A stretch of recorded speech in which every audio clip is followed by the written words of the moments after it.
যেখানে আমরা দেখতেছি ৭০ বছর বয়স হয়ে গেছে এই বৃদ্ধ মহিলার। তিনি একটা ছাগল আনতে গেছে বিকালবেলা। তার ওই ছাগলটাকে তিনি ছেড়ে দিয়েছিলেন। কিন্তু বিকালবেলা ছাগলটাকে বাড়ি আনার জন্য তিনি গেছিল মাঠের মধ্যে। কিন্তু মাঠের মধ্যে যাওয়ার পরে তাকে একটা লোক এই বৃদ্ধ মহিলার বয়স হয়ে গেছে ৭০ বছর।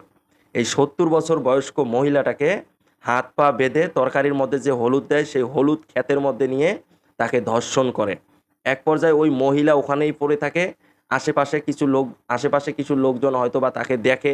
দেখার পরে তাকে যখন বাড়িতে নিয়ে আসে তখন সে বলে যে আইয়ুব আলী নামের একটি ছেলে আছে, সেই ছেলেটি এই কাজটা করেছে। তার বয়স হলো ৪০ বছর আর এই বৃদ্ধ মহিলার বয়স হলো ৭০ বছর। তখন যখন প্রশাসন জানাজানি হলো তখন তারপরে আইয়ুব আলী এবং আইয়ুব আলীর ফ্যামিলিতে যারা আছে সবাইকে আইনের আওতায় নিয়ে যাওয়া হলো।